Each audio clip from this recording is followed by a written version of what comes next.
वंदे पुरुषोत्तमम।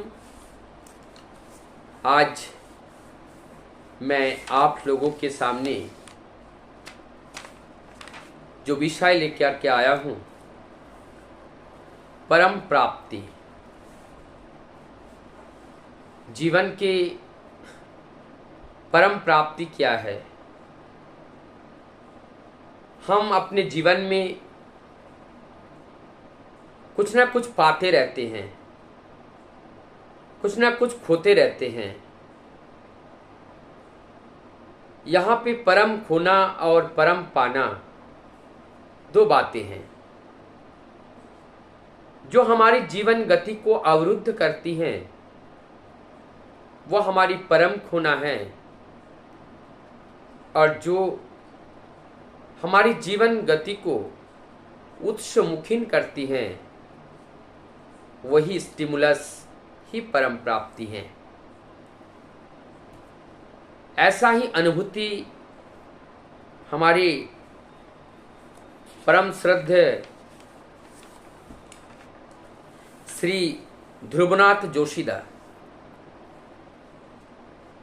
एक नेपाली ब्राह्मण परिवार के संतान हैं। इनके माता पिता धर्मप्राण, इष्टनिष्ठ, सदाचार प्राण, जितने भी एक आदर्श परिवार में होना चाहिए, वो सब कुछ उनमें कूट कूट कर भरा हुआ था। हमारे श्रद्धेय दादा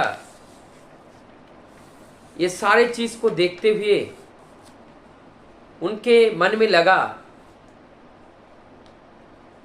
कि एक मनुष्य के लिए जितने भी क्राइटेरिया होना चाहिए, और उसमें सर्वप्रथम है एक आदर्शवान माता पिता का होना, और वो भी मैं पाया हूँ।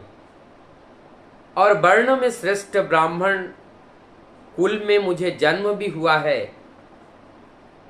तो मेरा तो परम सौभाग्य है कि मैं मानव तनु को धारण भी किया हूँ। धीरे धीरे इन्होंने अपने शास्त्र ग्रंथ के बारे में अध्ययन करते हुए आगे बढ़ते गए। अपनी स्कूल की पढ़ाई भी चलती गई, लेकिन प्रकृति की पुकार, प्रकृति की इच्छा, परम पिता की इच्छा, विधाता स्वयं ही जानते हैं किस तरह से क्या रचना करना है। ऐसा ही एक दुर्योग का घनघटा उतार के आया उस दिन जब मैं मैट्रिकुलेशन में था। मेरे पूजनीय पिताजी वो परम तत्व में विलीन हो गए, पंच तत्व में विलीन हो गए। उन्होंने इस लोक को से विदा ले लिए। तब हमारी परिवार में अनेक दुख कष्ट का पहाड़ टूट पड़ा। हमारे श्री ध्रुवनाथ जोशीदा कहते हैं, लेकिन मैंने जीवन में मां पाया, और वो मां व्यक्तित्वमयी मां थी, जिन्होंने जीवन के हर संघर्ष को चुनौती दे करके हमारे जीवन में कोई बाधा आने नहीं दिए। ऐसा करता हुआ मेरा जीवन चलता रहा। एक दिन झानूपाड़ा के घर पर इस सत्संग का आयोजन किया गया था, और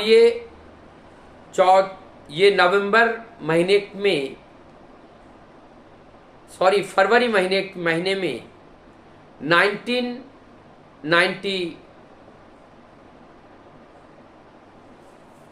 1955 की बात है।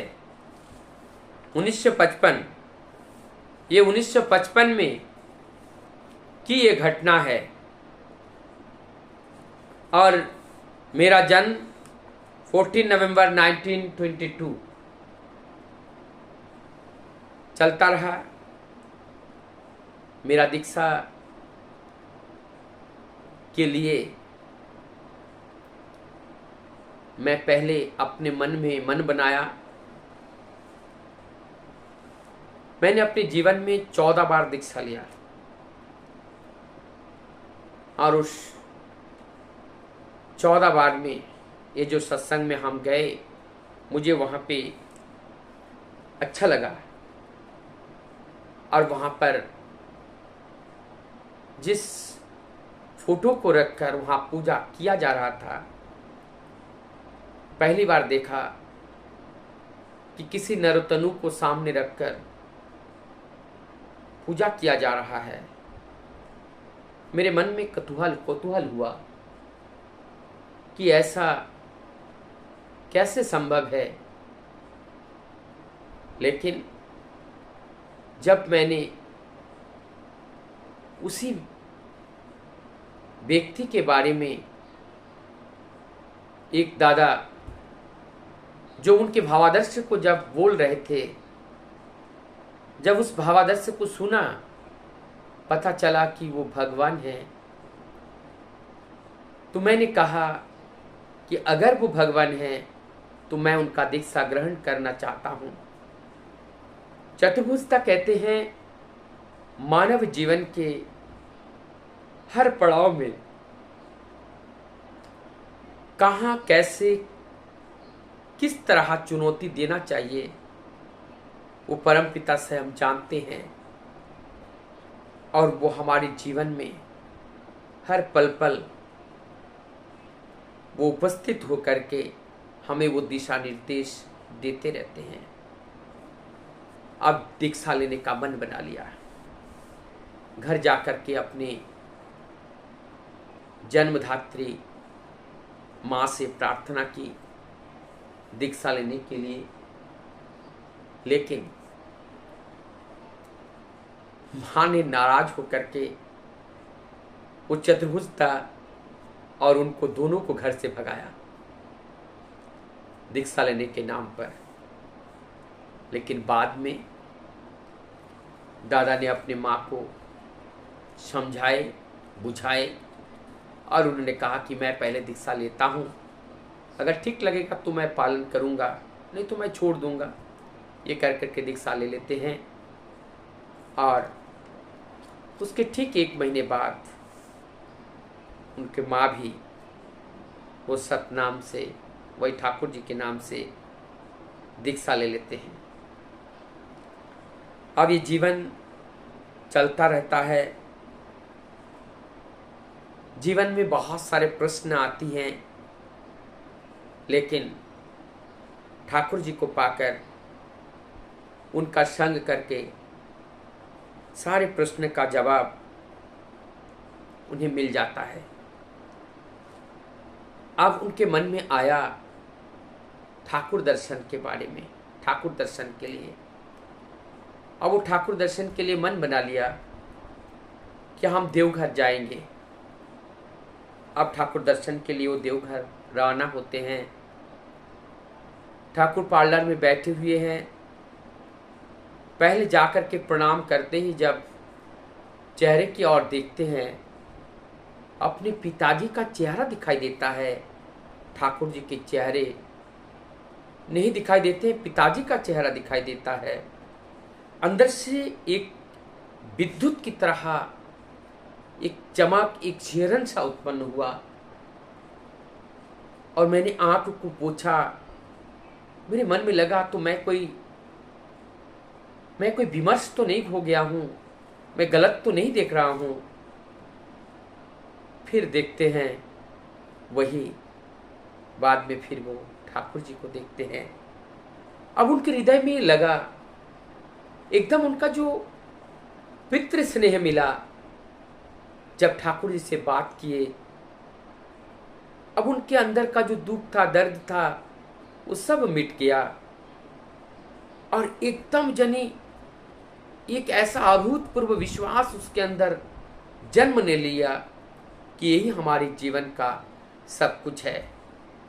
मैं संपूर्ण जीवन भर जिसको ढूंढा, ये ब्राह्मण होने के नाते वेद पुराण धर्म ग्रंथ खूब पाठ करते थे। ध्रुवनाथ जोशीदास निरंतर पाठ करते थे और वो निरंतर प्रभु को दर्शन करने की इच्छा उनके मन में रहती थी कि कब हमारे जीवन में एक दिशारी मिलेगा, गलत राह पर जब हम चलेंगे हमें ठोकर दे करके सही राह पर ले आएगा।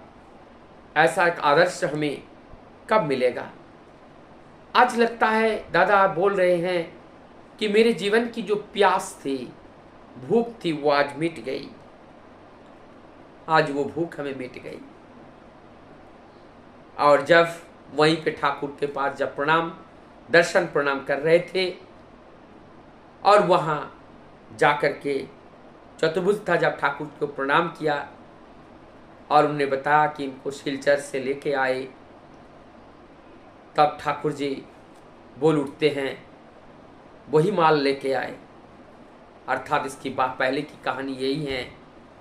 जो हमारी नेपाली जो ब्राह्मण दादा है श्री ध्रुवनाथ जोशीदास, इस जोशीदास को के बारे में ठाकुर जी ही बोले थे और चतुर्भुजता को भेजे थे सिलचर में, और वहाँ से सिलचर से जोशीदास को लेके आए थे। तो ठाकुर जी बोले कि यह माल लेके आए हैं, बढ़िया माल लेके आए हैं। ऐसे अनेक घटना हमारे जोशीदास बताते हैं। एक बार एक जगह जाते जाते नदी के तूफान में फंस गए और वहाँ पर बहते हुए उस पानी में चलते चले जा रहा है। उन्हें लग रहा ये जीवन और नहीं बचेगा। ठाकुर के स्मरण करते हैं, देखते हैं दैत्य की तरह एक बहुत बड़े मानव रूप में आकर के उस विषम परिस्थिति से उनको उठा करके ले जा रहे हैं और उसका जान बचा देते हैं। ये सारी घटना जब एक दिन ठाकुर जी के पास बैठ करके ठाकुर जी को सुना रहे थे, ठाकुर जी मुस्कुरा रहे थे। ठाकुर जी ने कोई जवाब नहीं दी।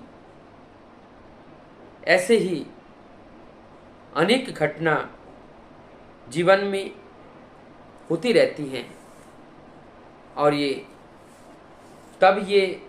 हमें जीवन में ये सारी घटना के माध्यम से हमें अनुभूति होती है। हमें उनकी प्रति हमारा जो प्यार है वो और बढ़ता है, जानने का इच्छा होता है, उनको लेकर के चलने का इच्छा होता है।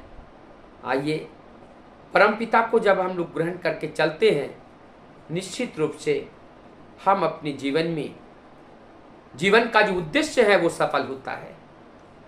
और केवल ये सफलता अपने व्यक्तिगत नहीं, हमारे अनंत जीवन के हमारे जो माता पिताएं हैं उन लोगों का पुरुषार्थ है कि आज इतनी सहजता से हम परम पुरुष के चरण आश्रित हो पाए हैं, उनको गुरु रूप में वरण कर पाए हैं। माता पिता गुरुजनों का आशीर्वाद के बिना उस परम सत्य या परम पुरुष को प्राप्त नहीं हो सकते हैं। वंदे